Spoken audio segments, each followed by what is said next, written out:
Hola David, Buenos ¿cómo te días. va? Buen día, un gusto que estés con nosotros dándonos tu punto de vista y acompañándonos en este espacio para el campo. Muchas gracias por la invitación, un gusto estar con ustedes. Bueno David, justamente como habíamos hablado previamente, lo que hay unos temas que están siendo muy candentes, que es el dólar agro, en el impacto en la lechería y también cómo ha quedado con respecto al valor de los cereales, si ha quedado con esta movida cambiaria tan rápido que se viene dando, esta diferencia de brecha, cómo queda retrasado o no en los granos mismos. Bueno, para recordarle a la gente, tenemos vigente actualmente el dólar soja, que se compone en un 25% por el contado con liquidación, que estos días al subir termina teniendo impacto en este dólar soja, y el 75% del tipo de cambio oficial de 350 pesos. Y previamente, durante varios meses, desde mayo en adelante, tuvimos lo que se llamó el dólar agro, que también alcanzó al maíz. Estos mecanismos el gobierno los ha pensado para tratar de incentivar las ventas de granos en momentos en que, por un lado, hay muy poca cantidad de grano de volumen por la sequía, y hay mucho incentivo a no vender por la gran brecha cambiaria, más aún con esta escalada del dólar. ¿Por qué? Porque la brecha cambiaria lo que hace es generar expectativas de devaluación, expectativas de que tarde o temprano el tipo de cambio oficial va a subir. Entonces, básicamente, el gobierno busca ofrecer un mejor tipo de cambio para incentivar a vender antes y desincentivar un poco al que puede esperar. Eso tiene ese objetivo, pero como efecto secundario, colateral, le encarece todos los granos que caen bajo este impacto, ahora la soja, antes el maíz, a todos los consumos locales, como pueden ser claramente la lechería, la producción de cerdos, de aves, el feedlot, entre otros, que claramente eso le hace subir sus costos. Cuando, por otro lado, si bien en el caso de la leche, la carne, por ejemplo, exportan el cerca del 30% de la producción, el dólar que le pagan a ellos no sube, ¿no? O sea, sube el dólar de sus costos, pero no sube el dólar de sus ventas, lo cual claramente genera un impacto negativo. Y además, el 70% de su producción va a un mercado interno que tiene el poder adquisitivo muy debilitado, producto de que los salarios y los ingresos van muy por detrás de una inflación que cada vez se acelera más. Entonces, quedan entrampados estos sectores con mayores costos y muchas dificultades para pasar estos costos hacia los productos finales. Es en ese esquema que también, por ejemplo, el gobierno lo que intenta es bajarle los derechos de exportación de manera temporal, eliminarlos al caso de la leche, pero también ese impacto termina siendo desigual cuando yo le subo los costos de los granos más de un 20-25% y le reduzco los derechos de exportación en apenas 5 puntos, ¿no? Entonces, ahí obviamente también se genera un desfasaje en ese sentido. Toda la eliminación de derechos de exportación es positiva y hay que apoyarla, y debería ser permanente, no solamente temporaria por 90 días, en especial a producciones como la leche, que tampoco tienen un impacto fiscal tan significativo, porque, a ver, la baja de derecho de exportación es defendible en todos los sectores, solamente que hay algunos productos, algunos casos, como la soja, donde en términos fiscales tienen tanto peso que se hace más difícil esa discusión con quien ocupa el Ministerio de Economía hoy o quien lo ocupa en el futuro. Pero hay otros productos, otras actividades como la leche, las carnes, las economías regionales, que realmente tienen muy poco impacto fiscal, por lo tanto en realidad no tendría ningún sentido, además de molestar y de joderle la vida a los granos, también a todas estas actividades. Claro, muy claro, David. Y en estos días estamos escuchando, por ejemplo, en la campaña presidencial, los candidatos como Schiaretti, que, bueno, de Córdoba siempre se pidió y siempre hemos pedido, por ejemplo, que la lechería sea declarada una economía regional. Y bueno, hay gente que por ahí no entiende o le gustaría saber, en pocas palabras, qué significa pasar a declarar justamente esa actividad como economía regional. Bien, las economías regionales en general se las denomina porque la economía está ubicada en cierta región del país y no en todos lados.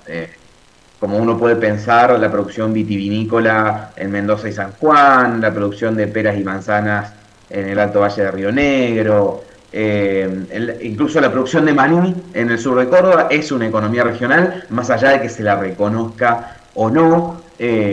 La lechería está un poquito más esparcida regionalmente en el país, por lo tanto es más difícil denominar la economía regional en ese sentido geográfico, pero ese pedido de que se la considere una economía regional es porque en general, o muchas veces, las economías regionales tienen algún trato diferencial en cuanto a las políticas públicas.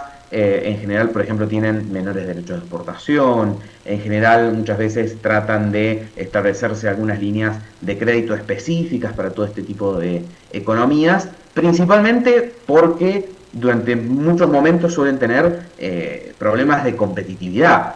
Muchas veces es un problema de competitividad determinado por el atraso del tipo de cambio, por los derechos de exportación, por los costos laborales y toda la estructura impositiva, por los costos logísticos.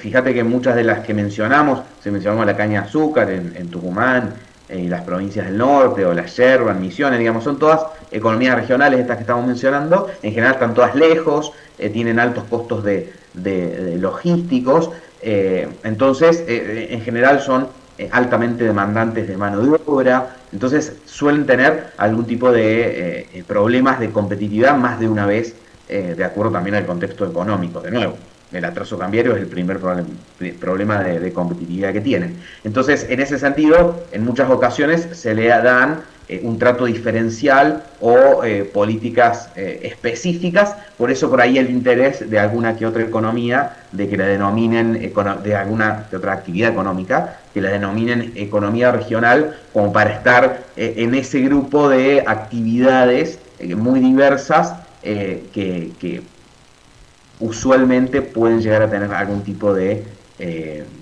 política diferencial, que también vale la pena aclarar que si ponemos, por ejemplo, los últimos 20 años, o incluso podemos pensar los últimos 30, no ha habido ninguna política diferencial que realmente logre cambiar y mejorar la situación de muchas de estas economías regionales que acabamos de mencionar. Así que, si bien a veces suele haber cosas destinadas, políticas específicas, no hemos visto nada que les haya mejorado de manera significativa la situación a gran parte de las que acabamos de mencionar. David, ¿cómo te va? Matías Fernández te saluda. Gusto poder tomar contacto contigo y el agradecimiento a Alejandro Gutiero por este enlace, este puente contigo.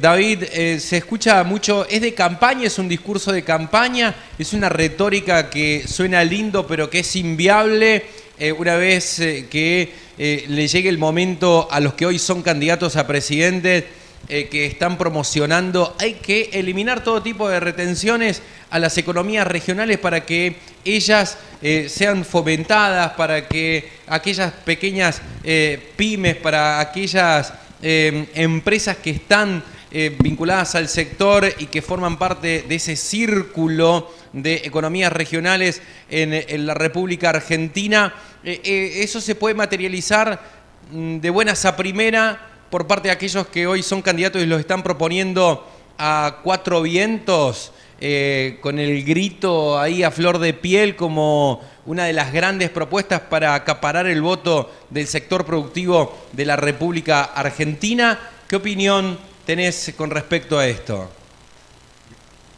Los derechos de exportación en general hay que eliminarlos y lo más rápido posible, porque generan muchas distorsiones, generan mucha menos producción de la que hoy podríamos tener. Hoy, si no tuviéramos derechos de exportación, podríamos producir mucho más, con lo que eso significa en actividad económica, en impuestos, en empleo, en ingreso de dólares.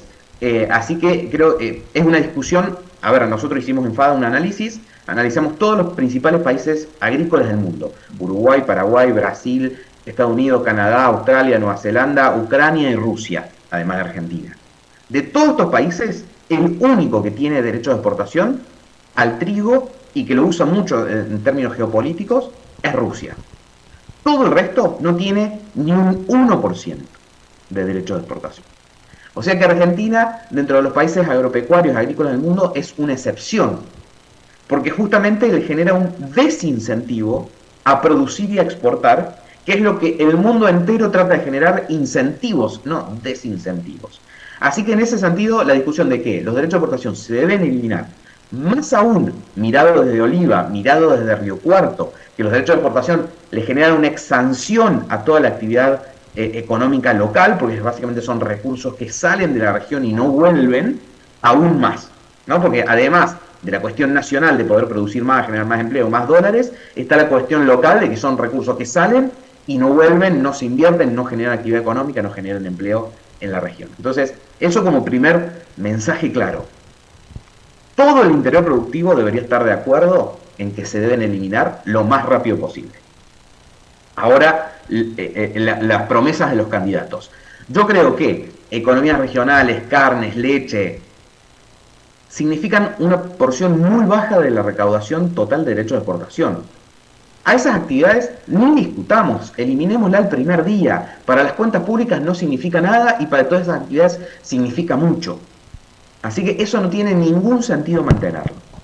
Puede haber una discusión con los granos, que son los que más aportan, que más significan, que más mueven la aguja de las cuentas públicas. Ahí puede haber una discusión. Pero la discusión no es si hay o no hay derechos de exportación, es cómo se eliminan de la manera más rápida posible. Ahí desde FADA generamos una propuesta que le presentamos en la Cámara de Diputados. Podrá haber otras, pero ahí la discusión es cómo hacemos con el gasto, con el déficit, que nos permita eliminarlos lo más rápido posible, porque es positivo para el sector y para el país, y sobre todo para el interior del país. Bueno, David, muy claro. La verdad que ha sido un gusto tenerte y poder escuchar tus conceptos. Sabemos que tenés un compromiso familiar, sí, que me habías comentado ayer, así que la idea nuestra es liberarte, agradecerte por realmente tomarte el tiempo, poder echar un ratito con nosotros, esto tan importante. Un gusto estar con ustedes. Les mando un abrazo. Gracias. Gracias, David.